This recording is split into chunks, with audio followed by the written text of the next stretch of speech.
सामने में आप देख सकते हैं ये जो जगह है, इस जगह का नाम मिथिला हाट है। मिथिला हाट के अंदर में आप प्रवेश करिएगा, उससे पहले आपको वयस्क के लिए 20 रुपया लगेगा। वहीं आपके साथ दिया पुता बुजुर्ग आएंगे तो उसके लिए 10 रुपया लगेगा।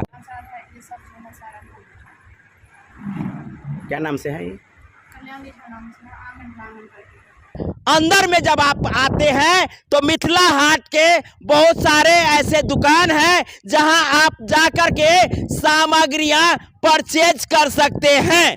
चाहे मिथिला पेंटिंग हो या मिथिला से संबंधित वो तमाम चीजें जो आपको आवश्यकता है वो आप ले सकते हैं।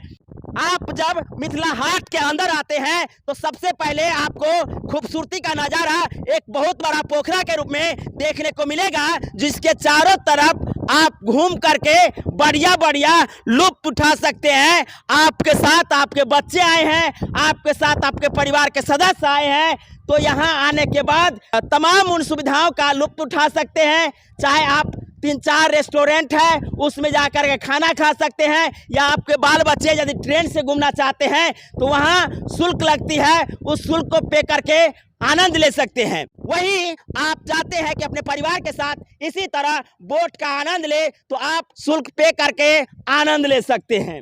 ये है खासियत मिथिला हाट की, और ये मिथिला हाट मधुबनी जिला के झंझारपुर प्रखंड के अररिया गांव में है।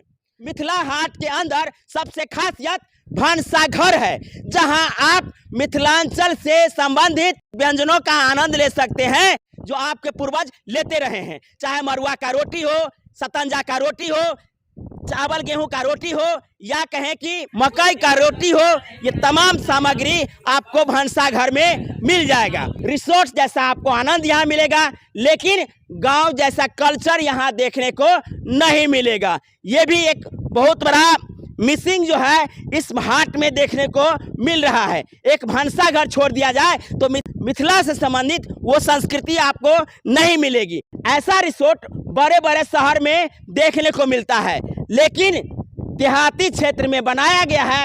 आकर्षक तो है, लेकिन परंतु लगा हुआ है जो मिथिला की जो कला है, मिथिला की वो तमाम जगह जिसको इसमें कैद करके बनाया जाता, चाहे मिथिला के जो विभूति रहे हैं उनके जगहों को यहाँ जो है सो इंडिकेट किया जाता, यहाँ उन जगहों को दिखाया जाता जो मिथिला से संबंधित है, उन चीज़ों को दिखाया जाता जो मिथिला से संबंधित है, तो और भी आकर्षक लगता।